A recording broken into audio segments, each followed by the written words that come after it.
Ta-da! Got it. Okay, welcome from the IIBA Tampa Bay, Florida chapter study group. This is August 2022. Today is the 23rd, actually. Congratulations to us all. This is our 50th consecutive study group. I can't believe we made it this far, and I'm excited about where we're going to go from here. We have an international audience typically. We typically have 12 to 20 people joining us in the course of our study group. Our mission here is to bridge the gap between industry leaders and business analysts by building partnerships with professionals, educators, and employers so that we may empower, instruct, and engage the BA community. I said we have an international audience very frequently.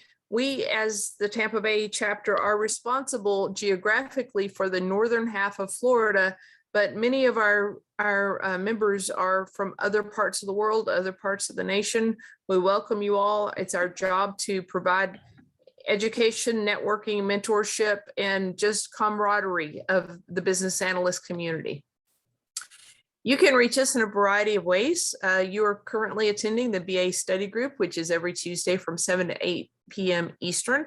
Our meetup and Zoom addresses are here. You can access our past meeting recordings at the address identified here in the turquoise.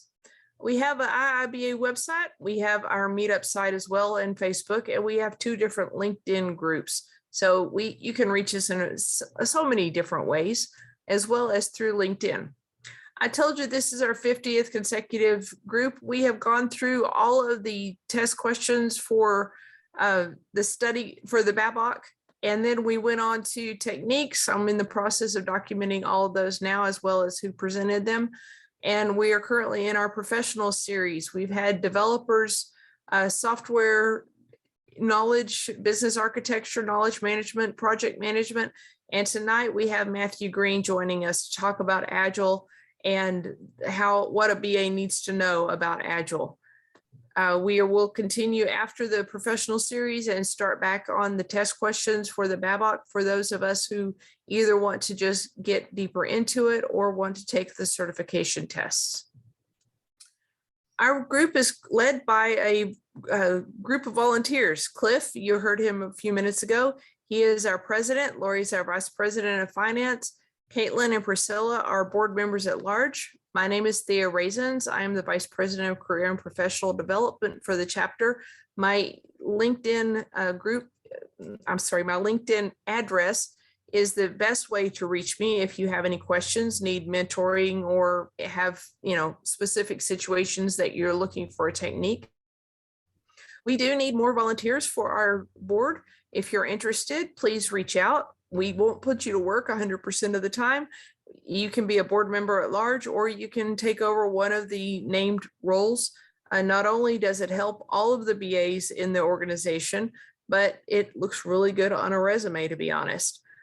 What I found is that the more we help each other, the more we help all of us. So reach out and share your wealth.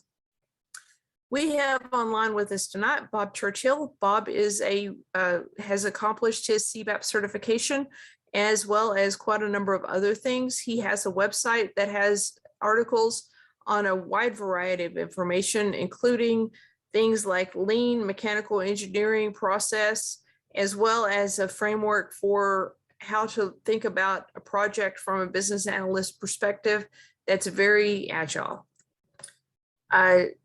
I want to call to your attention. We want to celebrate our wins. So if you have passed a certification while you've been a part of our study group, we want to celebrate.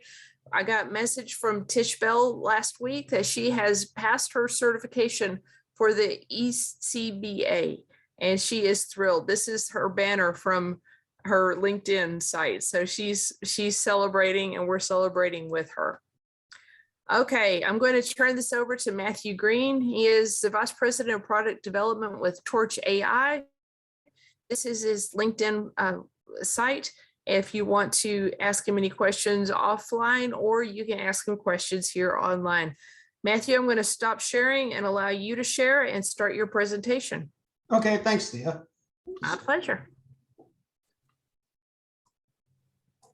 So hopefully you can all see the title slide. Thea and I met last week, And this was sort of the topic that we thought would be helpful and useful for this group of what does it mean to be a business analyst in an agile world? Because you're sort of shifting gears and figuring out how you fit into the wonderful world of agile can sometimes be a challenge. So the first step I want to go through is do a little bit more in depth about me so you know who I am and what I bring to the table and where my opinions come from. So I started my own Agile journey as a business analyst back in 2007. It seems strange that that was only 6 years after the manifesto was signed, but I've been at it ever since. And it was really a huge change for me in my career in terms of really opening me up to other opportunities and being able to use the skill sets that I developed as a business analyst and build on top of those to do other things. I've worked as a Scrum Master, I've worked as a product owner, I've worked as an Agile coach. I actually used to be a developer, but that was before there was such a thing as Agile. We won't talk about how long ago that was. So I actually have experience from a developer standpoint, it helps sort of understand what people who are building software go through when you've actually had to sit in front of the blank screen. I'm what I like to call a values and principles based Agilist. And we'll get into more depth in this when we get a little farther into the deck. The reason why I think that's important is there's values and principles, and then there's frameworks and methods. And sometimes we get too caught up on the frameworks and methods and we don't remember why we're doing it or what was valuable about the ideas and the concepts, and we just sort of start going through things by rote. So I keep a strict focus on how am I making sure I live up to those values and principles. I hold a lot of different certifications. I was noticing that Bob had several as well. I've got certifications through the Scrum Alliance, from IC Agile, from Scaled Agile, also known as the SAFe framework. I'm a Lean Six Sigma Green Belt. And I think the biggest thing that I point out here is that certifications aren't a demonstration that you know how to do the job, but they are a demonstration that you've gotten the knowledge that helps you be successful. And I would tell you that the investment that I've made in my Agile education has probably been the critical component to my success.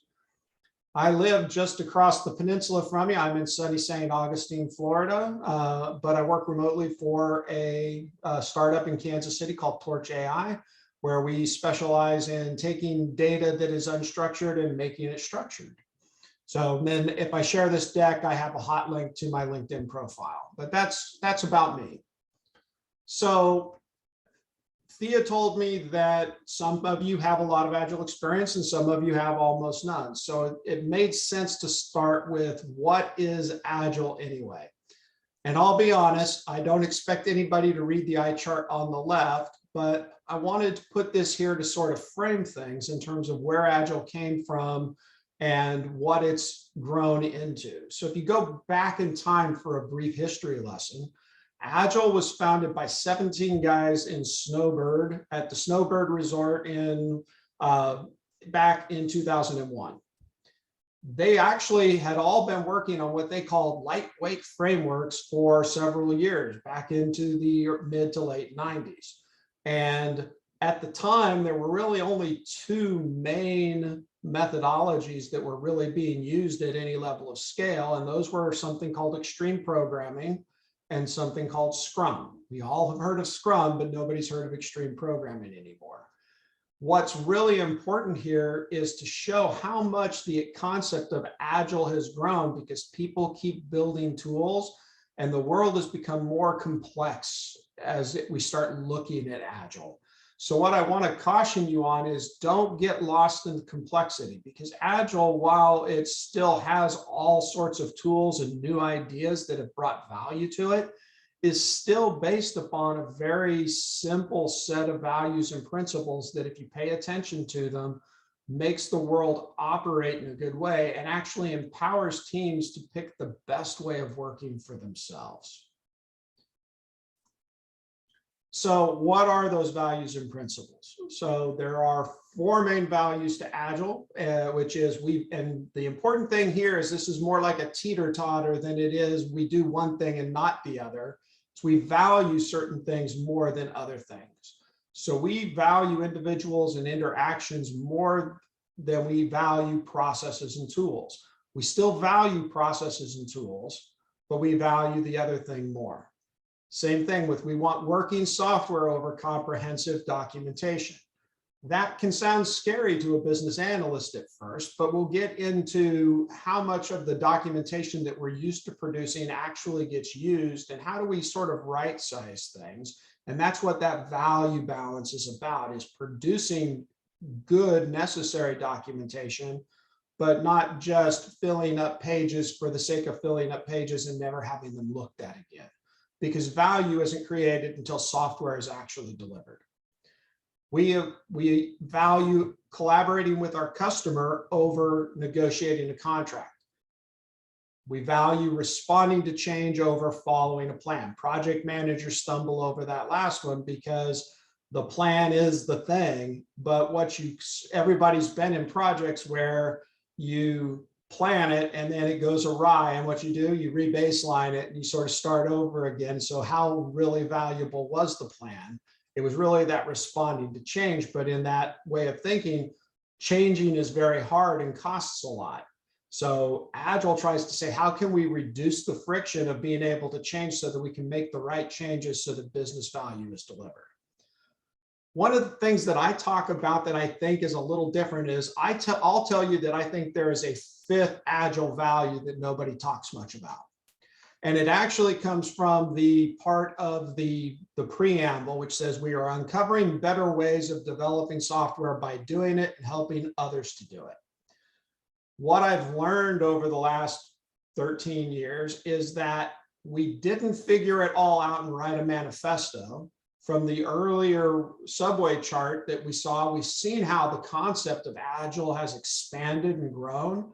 So we're continuing to learn about how to develop software. And in some cases, we're using Agile methods to not even develop software, but to do marketing and to do other things that don't have anything to do with software. So it's all about discovery. And I think we value discovery over having an answer for everything, is that hidden fifth Agile value. Don't worry, I'm not going to read to you the principles, but I think it's important to know that there are 12 principles here that underlie this, that says, okay, these are the principles that we're going to hold up to.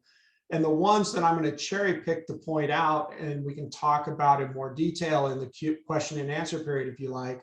But I think the first one is the highest priority is to satisfy the customer through the early and continuous delivery of valuable software. Okay. Customers don't know what they want, and I'll get into that in a little bit of minutes. So the only way we truly find out is by actually showing them something. I also think that we have to measure progress by working software. We've all been in situations where we have a plan that says this is where we are, but we all know that everybody's heard of watermelon status, right? It's green on the outside and red on the inside.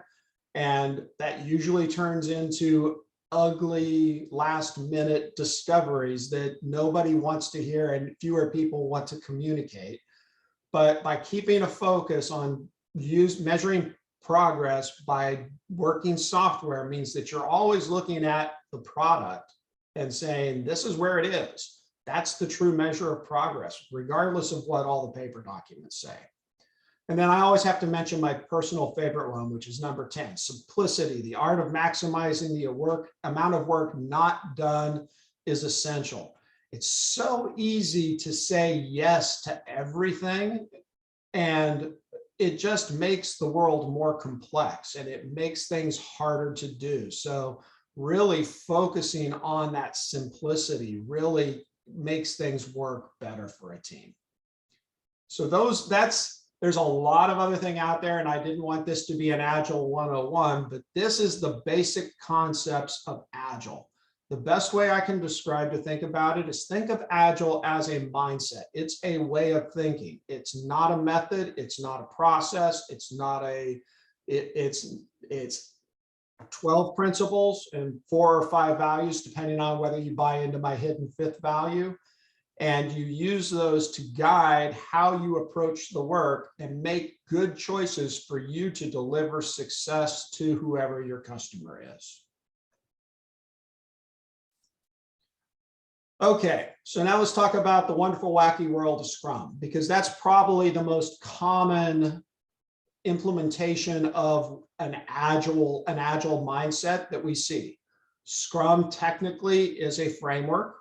I'd like to go back and get Jeff Sutherland to change the name of the book that he published because I think it's misleading. His original book that documented the Scrum framework was Get Twice the Work Done in Half the Time. You got to sort of understand something about this. Back when Jeff published his book and we were talking about Scrum in the late 90s, early 2000s, any of you who are actually working in technology back then know that things were really ugly. If you think waterfall now is bad, even after we've gone through rational and UML and all those things, it was even crazier back then.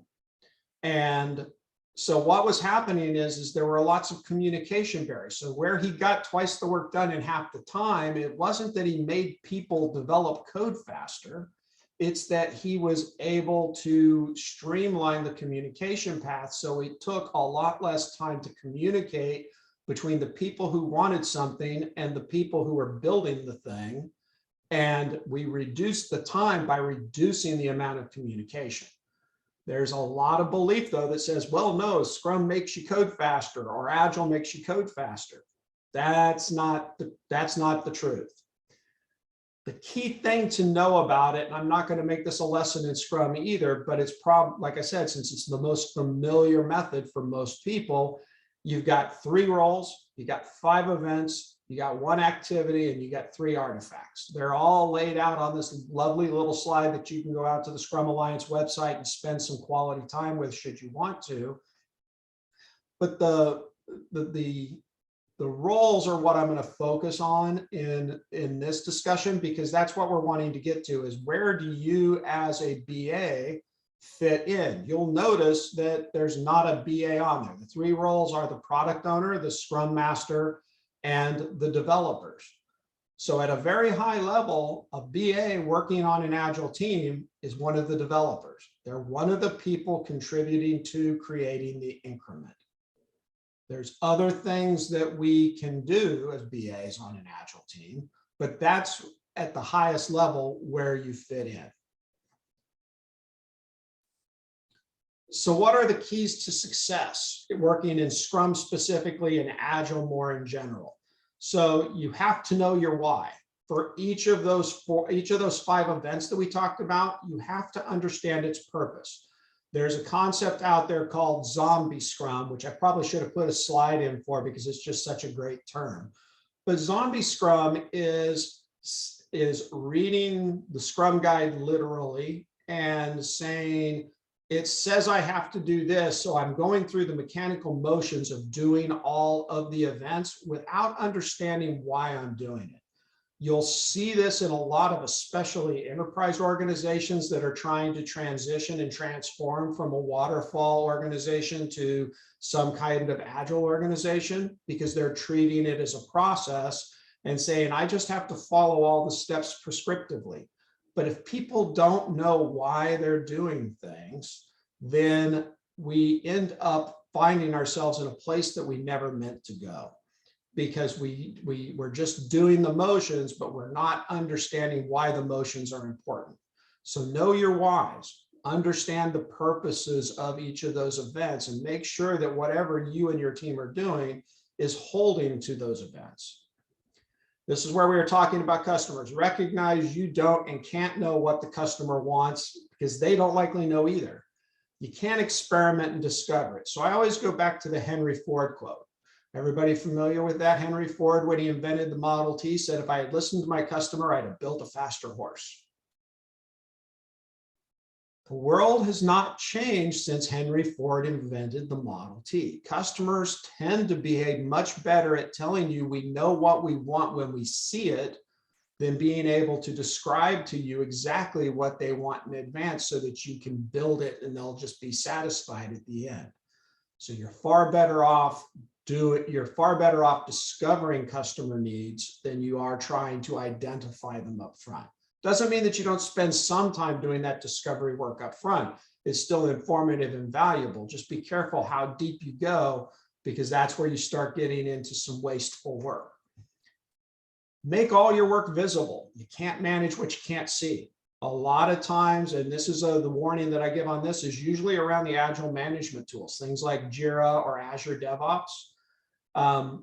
They tend to sometimes can be places where things go to die. So you have to be very careful and very deliberate about what you do, because if you can't make the work visible where it's easy to see and easy to manage, you lose things, and you have a lot of rework and wasted work and duplicate things that you have to go through and manage later on. So find a way that works to make things visible. The key one really is to work smaller. And every team I've ever worked with has said, well, we work small enough. And the answer is no, you probably don't.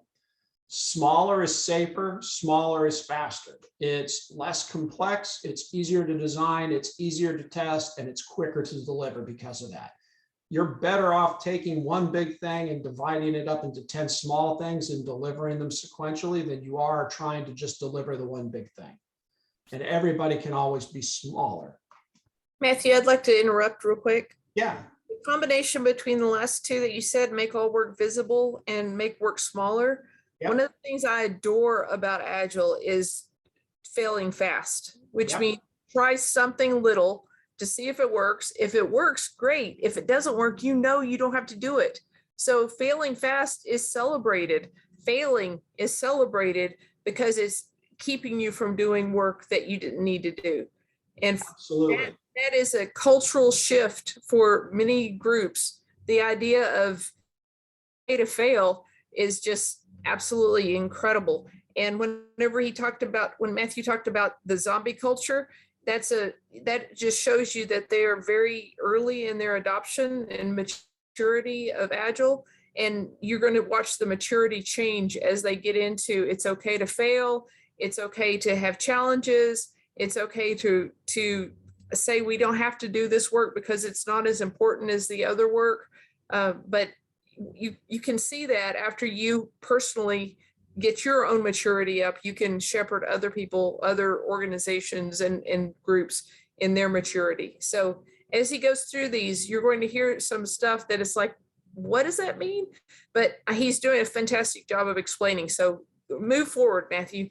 No worries. So actually, here's a little tip that I'll give you, is a lot of people and a lot of organizations are afraid of the 4-letter word fail. So what I suggest is you change it to a 5-letter word called learn, because learning and failure are the same thing. I've never learned from my successes. Because there's nothing to learn there. It worked. So maybe I learned what works, but I don't have any guarantees of that. It just happened to work. Every time I fail, I actually have a learning, because I learned what didn't work. It's like trying to prove a negative. You can't do it. So learning is key to Agile practices. Hear, hear. Wow. That is like totally like 2055. The sensei, that was really that was amazing. A quick question. When you said that when you a key to success or key to successor, think you can. How do you measure you said it was one of the things was work smaller. Does that mean that you become small, or what does work smaller mean, sir? So in context of the way of whatever Agile method that you're using, as a coach, what I would give you as a guideline is you really want to make your work so small that it's not really going to take you, a developer, more than a day to convert a user story into working code. Wow. So but if it's like a big thing that takes a lot of story points, then what do you do? Then how do you cover all aspects? Don't get lost in story points. Story points are nothing more than a tool that the team uses so that they can estimate how big they think something is, so that they don't have to spend all the time fighting and arguing over a very precise measurement of hours. All it does is it helps. Story points' only purpose in life is to help a team understand whether or not they're under or over planning when they get to their sprint planning event. Right. It has no use outside of the team. should not even be exposed outside of the team. Oh, and the If you go ahead. have a story that you feel is too big, then you split it with the team. The team can split it, and there's several different story splitting techniques that can be used. My favorite one is Mike Cohen's drafts, or he also calls it something else. But there's very familiar story splitting mechanisms that you can use that are Spider is Mike Cohen's Mike Cohen's story splitting method, SPIDR. SPIDR, and that's a story. I mean, splitting of stories in my organization, that's insane. People will start freaking out, start throwing things at each other if you say splitting of a story. You know, here the ownership is that your story is really yours, and the highest level of achievement is really to have full ownership of your story. Splitting of stories, and what you're saying is amazing, sir. So definitely appreciate. So what I would tell you based wise on words. what you said is stories are not owned by people. Stories are owned by the team. That's also another misconception. So we didn't talk about it in the principles, but Agile is based upon a cross-functional team can, left to their own devices, can get things done in a way that individuals can't. Agile and Scrum are team sports. So what you want to shoot for is that the team owns the stories, not the individuals. In fact, when I walk into a team as a coach and I see that everybody has their own story, that's one of the first things that I start working on, because I would rather see a team swarm and use their cross-functional skills to deliver that one story in 2 days, rather than have every individual work one story for the entire length of the sprint. So that's the other understanding that you have to have of the relationship between teams and stories. Now, as business analysts, I think getting familiar with things like Spider can be a very powerful tool for you, because you're already so well versed in requirements, and we'll get to the difference between requirements and user stories, but you really have a good position to be able to help people understand how to split stories and how to make them smaller. And you can lead by example. And as an Agile coach or as a product owner, I would have loved to have BAs be able to do that, so somebody else could have done some of that heavy lifting for me, because it's always better when it comes from the people doing the work. That's one of the other key tenets of Agile, is we believe that the people who are doing the work are in the best position to make decisions about the work. We just want to do it as a group, not as individuals. And then, so what is the point of the product owner? I mean, what does the product owner own? They don't own anything. It's the team that own, right, sir? Like, would that be? We'll get to that, and we'll get to that. So let me finish this one, and can I ask you to put a pin in that one, and let's bring that up in the Q&A session so we can get. I have a whole ton of questions, so. And I'm trying to leave space for them. All right, appreciate that. Thank you, sir. Yep. So the other one of the other keys to success that may not seem intuitive, but it is stop starting and start finishing. How many times have you all been in a project or a program where the answer was, we got all this work, we better get it all started, because if we don't get it started, we won't get it finished. And what ends up happening is you've got all of these plates up in the air. You remember, any of you can remember the old Ed Sullivan show with the guy that used to spin the plates on the stick? You're spending all your effort keeping the plates up in the air. You're far better off taking one thing and working it to done, and then taking the next thing and working it to done. It's called single piece flow. And mathematically, we've been able to prove since the 1950s that it is the fastest way to get work done. Because every time you start getting multiple things up and in flight, you start encouraging what's called context shifting, which makes people less productive. And I have to stop thinking about this thing so I can start thinking about this thing. And every time you make that change, you're losing probably 15 minutes or more of peak productivity for that person as they're shifting their context between the different things. What I'm basically saying is that multitasking that people have been asking us for years and years is a myth. It's not possible, and it's actually less productive than people think it is. There's also more chance of an error in whenever you do that context switching. I call it switching gears. I don't like to switch gears. Yulia, you have your hand up? I think it was an Oh, applause. I'm agreeing. Yes. Okay, very good. Yes, allowing people to have fewer things to do and not have to switch between different things is always beneficial. So then the last key to success is believe in the power of teams.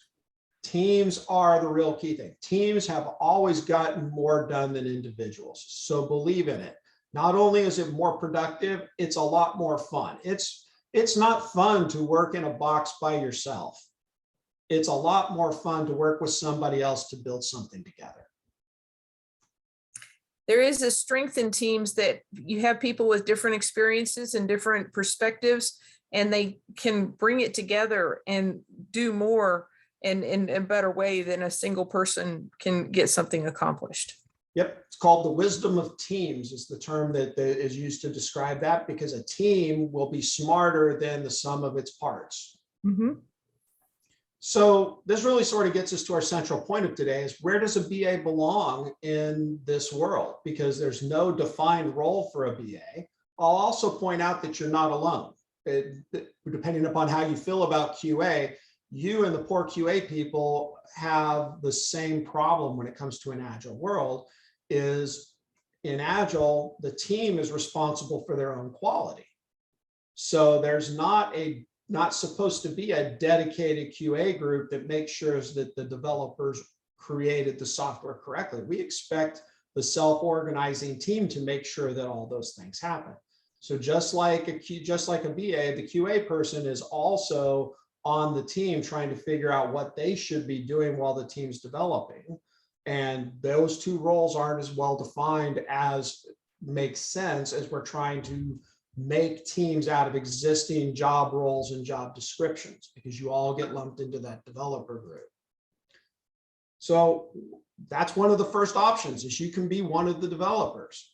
But what can you do as part of the developer team? Well, not all the work of a self-organizing team is technical. We still need to update wikis. We still need to maintain documents. When I joined, you guys were going over different context diagrams.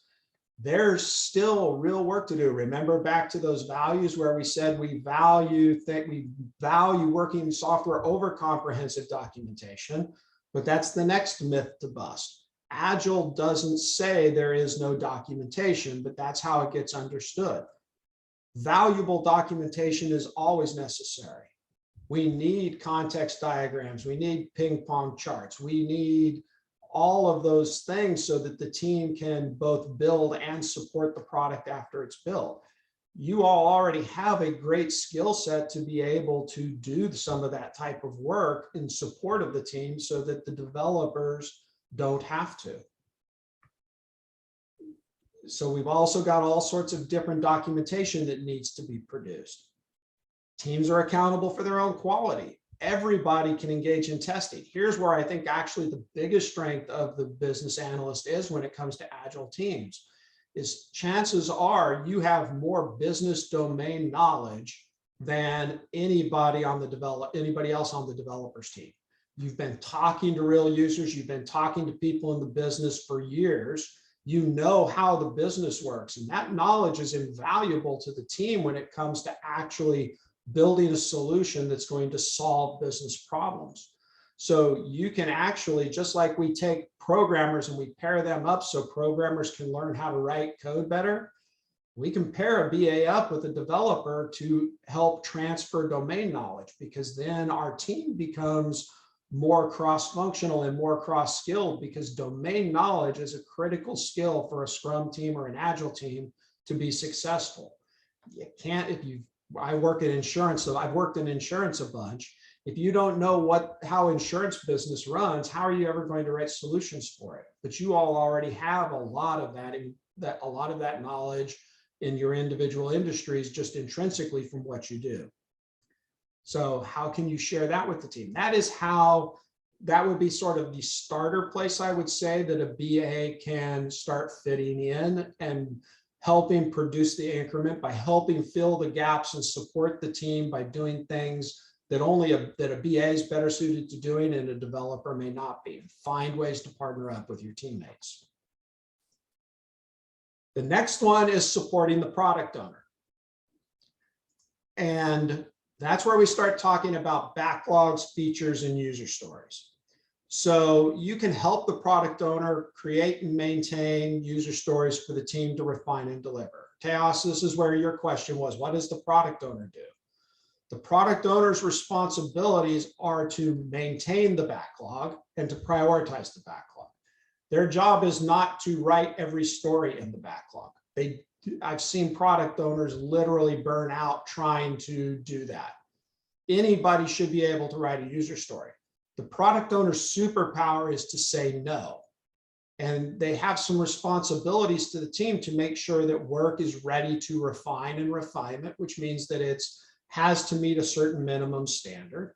And they have to make sure that the story form and the acceptance criteria are properly formed so that developers can understand who they're doing, what they're being asked to build in terms of who, what, and why. And we use acceptance criteria to control scope so that we know that here's where we stop. So as a business analyst, you're used to writing requirements, right?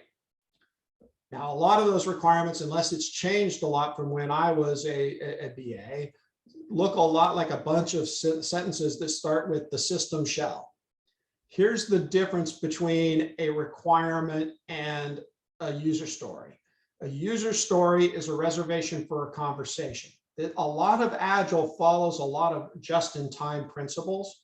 So what we want is we want a placeholder for something that we think will be valuable, but we don't want to spend the effort to make it into something that can be worked until we know we're going to deliver it, which means that we're always just this much ahead of where the delivery team is. And the product owner is constantly adjusting the list of things that need to be delivered so that we can deliver things in the best order for the business based upon how the business is changing and what we're learning as we're developing along the way.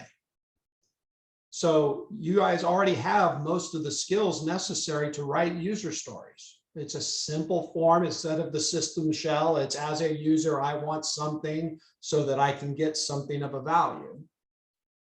And they're disposable. It's a reservation for a conversation so that we can have a conversation as a team about what does this mean? How would we deliver it? And you guys can do that. Unlike the large documents that I used to help produce with the system shell, user stories are disposable. I like to tell people that if you're spending more than 5 minutes writing a user story, you're probably doing it wrong because they're not meant to be specifications. They're meant to be placeholders so that you can remember what you need to talk about and you can continue eliciting your requirements by you use that same elicitation concept in a user story as you take it through refinement so that teams can better understand it. It's okay to change the story or even delete it or say, no, we're not going to do it as you learn more. So there's a good skill set in the BA toolkit to be able to support the product owner as it relates to those things. Last topic, and then we'll open it up to Q&A, is career growth. So you'll notice that I'm no longer a BA. And so it's been 13 years since I made had my Agile journey start. And I've moved through a lot of different things. So there are some definite career paths that are things that you can consider. There's also nothing that says that you have to change. If you enjoy being a BA and you think that working as part of the development team is a good place for you, there's nothing that says that you have to change either. But it's good to talk about what's possible. So the real key here is you manage your own Agile journey. It's just like training and development in any organization I've ever been in. You're responsible for your own development. It's the same thing with your Agile journey. You're responsible for finding opportunities. The most important thing, if you don't have any Agile experience, is find an opportunity to get on a team somehow, some way, because you learn Agile by executing the frameworks and being involved in it, not by reading the books. Not saying that the books aren't valuable, and I got a ton of them, and I've read them, and there's podcasts, and there's all sorts of resources out there, but it's just like anything else. You can't learn to golf by watching it on TV. You got to go out and swing a club. Same thing here. Now, I think there's two paths for a BA. I think the most natural path is into that being that product owner. It gets back to what we talked about, where you naturally have a lot of business domain knowledge, and having that business domain understanding is probably one of the key skill sets needed for a product owner, because they have to make yes and no decisions about what's the best thing for the product based upon what the business needs. So you have to have business domain knowledge and business skills to be successful at that. To move towards being a product owner, you need to enhance your business domain knowledge, and you need to pick up some product management skills, because you'll notice a shift in the industry. We're moving away from being project oriented and being organized towards being product oriented. You'll also hear that sometimes in the vernacular of people referring to outcomes over outputs. We want to make sure that we're hitting business goals and key business drivers, whether you're using KPIs or OKRs, rather than just saying we got the thing done. So learning some of those product management principles can also be very powerful in terms of helping you build a product owner skill set. The Scrum Master path also works. I'll tell you that I left from being a BA to go be a Scrum Master. I didn't go to product owner. I fell in love with Scrum and the Agile processes, and I have a natural teaching and coaching tendency. So it made a great matchup for me. That was me. Everybody's mileage may vary, but the Scrum Master is accountable for the environment that the team works in. So you're there more as a facilitator and a coach, and making sure that the team is protected from outside distractions. So you have to build up a different skill set to be able to work in that Scrum Master space, but it can be a very fulfilling position, and it's a good way to gain a lot of experience in a short period of time, because you get exposed to all parts of the team, not just the individual parts of it. So those are the two main places that I think you can go. If you've got a development mindset, you can still take this and go as a developer, but for most BAs, I haven't really met many BAs that really want to get more into the engineering side of things, but there are ways to do that should you want to learn if you want to learn to code, but those normally aren't the most active paths. I'd like to say that becoming a Scrum Master is a very different focus, and you're almost oriented on looking at the team as well as solving problems that the team may have. Facilitating the solving of problems the team may have outside of the team. Go and talk to the network guys to see if you can get something done for them, so that what you're doing is protecting the team from those outside distractions. Being the product owner, you have a very different focus. You're not looking at the team so much as you're looking at the project, the product, and then you're being embedded in the team. And it's important, so important, that the product owner is embedded in the team, that they're participating in the meetings, they're hearing the input from the team. Because if you don't have that, you're setting yourself up for a lot of pain. Key concept, because there's one team, it has three roles. Product owner and Scrum Master are on the team. They're full-fledged members, just like the people who are building the software. They just have different roles than those people. And I've seen more teams fail due to bad product ownership than bad Scrum Mastering. And as BAs, very often we step into roles that aren't being filled, or we raise the flag to say, don't we need to do whatever? Being a Scrum Master, stepping in and being Scrum Master periodically when the Scrum Master is not available or they've left the group or whatever, is a really good way for you to learn and just practice those skills. you'll find that you grow personally in your own abilities, but also you facilitate the success of the team. And then BAs, very often, we don't have a product owner, and it's our job to step into that role as well. So, but I caution, it's very difficult to be the Scrum Master, the BA, and the product owner, because your focus is in 3 different directions. All right, let me have them. Questions? Okay, so the first question that comes up is when you're looking at a breakdown of the slides. The first thing that came up was you mentioned that there's a multitasking that needs to happen between domains. Multitasking that needs to happen between the domains, but when you multitask, how do you innovate from cycle to cycle? And if you're releasing daily, if you're releasing code daily, then how do you innovate? And like Agile, like the Agile says, you have to incrementally add value. How do you do that? Okay, so there's a lot to unpack there. So one, I don't know if you misheard me or if I misspoke, but I don't think there's multitasking between the domains. If anything, I would suggest that multitasking should be eliminated if possible and kept to a bare minimum. Because multitasking kills team productivity. So then how do you go cross-functional? Then how do you build a team cross-functioning? Okay, so a cross-functional team. So there's some core concepts here. So one is the idea of a T-shaped person. And that's part of building a cross-functional team. So a T-shaped person is somebody who is very deep in one skill and knows a little bit about a variety of other skills.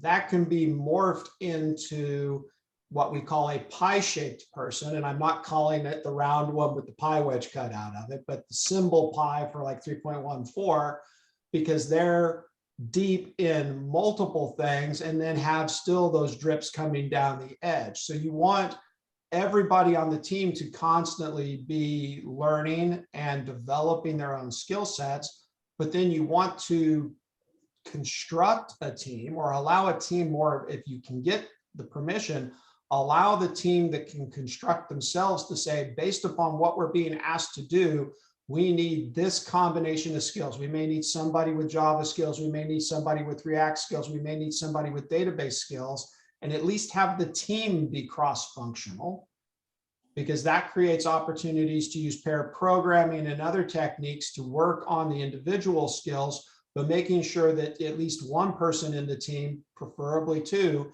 have the skills necessary for the team to be successful in delivering the work that they've been asked to do. And when they do that, when you do that, when you build the resources with one with Java, React, Salesforce, Tableau, Power BI, and those skill set. So when you build a cross-functional team, in your experience, sir, like how do you in your experience, sir, how do you go about saying, this team type works well, this team type doesn't work well, this is what affects the clients really, really well?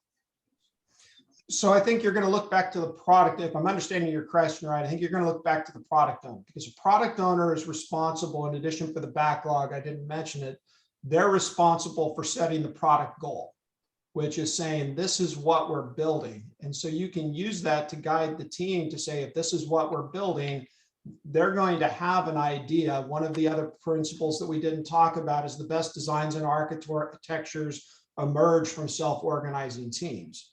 So the team can look at the problem that they're being asked to solve, and then they can make a decision on, based upon the technologies that they know and the technologies that are available to them in the organization, how many of what kind of skill sets do they think they're going to need in order to be able to build effective solutions to the problem.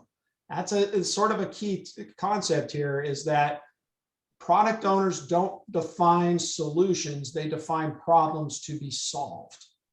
teams provide solutions to those problems by delivering those solutions in terms of working software.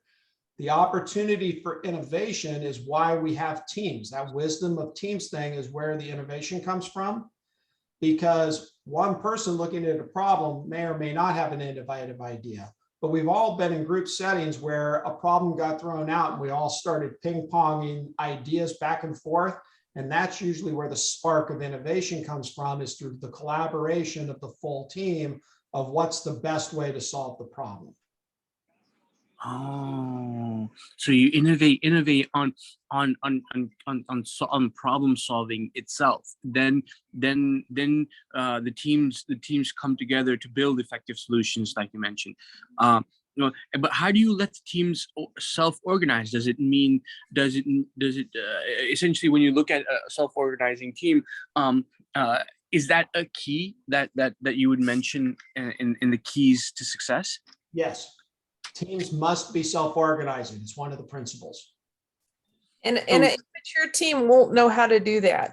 That's one of the ways a coach or a scrum master or someone who's more experienced will encourage them to say, well, hey, what skills do we have that we can use for this, and kind of nudge them in that direction. Mm-hmm. A good coach or scrum master asks more questions than telling people what to do. They're good. Oh, I see what you're saying. So does that mean that you go about looking at like a 1 day sprint, and then if a 1 day sprint happens, how do you implement a 1 day sprint? Like, then do you do maybe a 25-minute test session and iterate that quickly to do a day release? So you can. So one of the things that I did when I was working at Walmart as a coach was we ran what was called an Agile dojo. And we would take teams through a 6-week process where they would do 12 sprints in 6 weeks. Wow. Math, that's 2.5-day sprints. But 2.5 day sprints I mean, that must be amazing for clients. The clients love it because you iterate so much and you get so close to them. You get really close to the clients, and because they have a constant release and a constant product working software, they'll say, okay. It's a balancing act, because when you're taking things and you're making them smaller, that means the team has less time to get any amount of meaningful work done. And reducing the event times to match accordingly.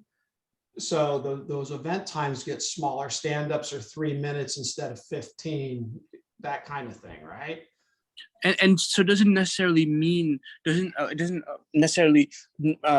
mean that it's better than waterfall. So if you go with a waterfall, like a 6-month waterfall project or a year-long waterfall project, doesn't necessarily mean that is good as a business analyst. For you to be able to get requirements quickly, make sure you're innovating cycle to cycle. Developers get it, testers get it, requirements on the same page. You write the business requirement document, you write the BRD, the user story, prioritize quickly, and then you're good to go. And then I wouldn't put BRD and user story in the same sentence personally.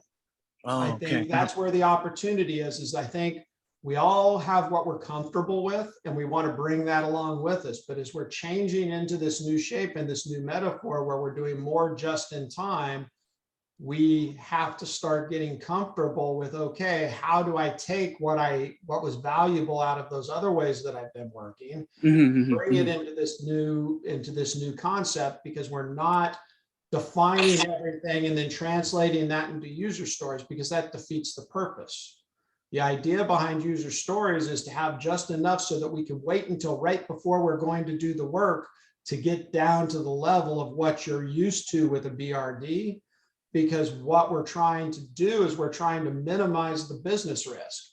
Because what's the biggest problem with BRDs is we write them 6 months before they ever make it close to a developer, and the business changes in the interim. And then we spend the next 6 months trying to update them to make sure that they match whatever the current condition is. So the idea behind Agile is we're going to wait till the last responsible moment to make those decisions instead of trying to make them too far in advance. That's really the big change in mindset from a BA perspective in terms of how you're used to orienting yourself to the work to how Agile is going to ask you to work differently, because we're used to being able to writing the 100-page document. We're sometimes longer. We're not doing those anymore. And it would be just like a two three line user story, and that is it. Like we had to at JP Morgan Chase, we had to write both the BRD, the 10-page document, and the user story both. Like both, we kept both of those to make sure that more documentation the better. So I love your Chase Sapphire preferred credit card, but I'll tell you that I think there's a bit of waste in what you just described. Yeah. Oh, that might be creating waste. That might be actually Six Sigma and a rule break or something like that, creating waste. There's but when you look at the overall process of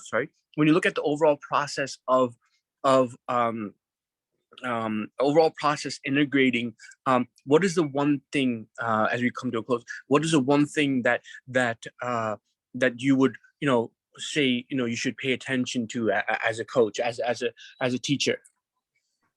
I'm not sure I'm getting all of your question. Like regards to what? Like as regards to in Agile, if you were to just be a core Okay. like if you were to say this is the most important thing to pay attention to, what would you say? Teams. If you don't have a healthy team, Agile processes won't work. Right. So let's see if there's other questions. You've got 1,000 of them, Teos, but let's make sure we spread the wealth here a little bit. I appreciate that. Thank you, sir. Okay, I have my hand raised. I'd like to note that the retrospective is something we haven't talked about. Matthew, would you talk a little bit about the value of a retrospective?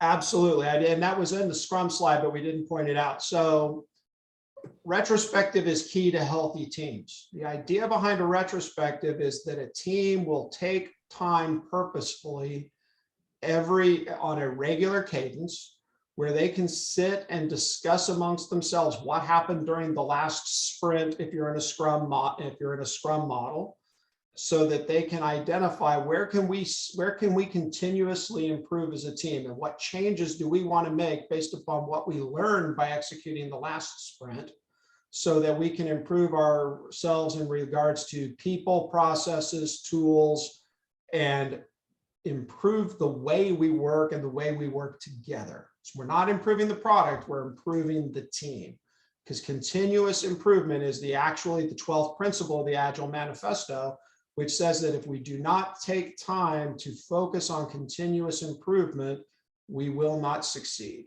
We have to take that time so that we can learn as a team and grow from our experience. And you can really see the maturity of a team whenever you observe a retro, especially if you can facilitate a retro.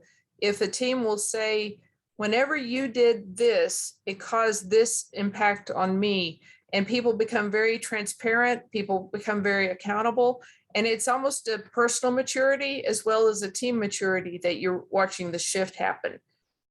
It's important that that is a safe place for the team, so that they can say anything that they feel is important, even if not everyone agrees with them. It's important that they feel safe. And so as a Scrum Master especially, but also as any team member, if someone says something and people jump down their throat, as a team member who's healthy, you have to step in and say, wait a second, he can say anything he wants to. It's our job to listen to it and weigh it, and then we can decide if we can act on it or not. But that accountability, transparency, and safety is critical to continue to make improvements, not only in the process, but in the relationships and things that they can do. And in a retrospective, we talk about what did we do well, what did we not do well? What should we change? And who gets kudos? And all four of those are important. I always encourage people to please put one thing at least in each of those four areas. And you don't have to use that model, but that's a good standard model to start with, especially for a team. Yep. I'd add to that and say that retrospective should be blameless. So not only do we not want to jump down people's throat, we also don't want the things put on the board to be blaming other members of the team. What I find a really good guidance for healthy retrospective is what is known as the prime directive. You'll see it in a variety of different tools. And basically the prime directive says, we believe that everyone did the best that they knew how to do with the tools and the capabilities that they had. And you start with that from a belief system. Absolutely. So that way that helps create that psychologically safe environment so that people can feel like they can say things and not have to worry about blame or recrimination, because we're starting off by saying we did the best job we knew how. Now, how can we learn from it? Right. And what happens in a retrospective stays in a retrospective. You don't go talk about, I can't believe what they said to other people, because your team is your team. Okay, we are at time. Matthew, you have been fantastic. I wish we could do a whole nother session to continue this. Perhaps we will another day. Does anyone have any last questions? I do. Go ahead, Sylvia. What was that fifth hidden value? I don't think you mentioned it, either that or I just missed it. So I did, but I'll go back to it. So if you go into the Agile Manifesto, it says we're learning we're discovering new ways to build software and helping others to do it. So the fifth hidden value is we value discovery over having all the answers. All right. Because what it doesn't say is we figured all this stuff out, just do this. It says we're discovering. So that's that fifth hidden value, is always have that curiosity and that sense of discovery, because there's been so much invented since Scrum and XP first came on board. There was no concept of DevOps. There was no Connecting. There was no design thinking. There was none of all these other very valuable things. And if we had just stopped there, we wouldn't have any of those things. Who knows what they're going to invent in the future? Actually, it's who knows what we are going to invent in the future, because as self-directing teams, we figure out better ways to do things. Yep. So value discovery over having the answers. Right. Matthew, you've been fantastic. Could you please send the deck to me on LinkedIn? And if anyone wants a copy of it, I'll be glad to forward it. You're getting applause from all over the board here, so we really appreciate what you've provided to us. If you're interested in coming back another time, we will have more questions for you. I'd be happy to come back another time. I've enjoyed it. I always like coming back and doing this type of work. One of the good parts about moving up to being in charge of product is I get to build things again. But one of the bad parts is I don't get to teach as much as I used to. And I so much enjoy teaching. Teaching rocks. I agree. Okay, ladies and gentlemen, we're going to end the meeting now. Let's stop the recording. We're actually going to stay on for a little while. Yulia has some test questions that she wants us to go over to figure out why one answer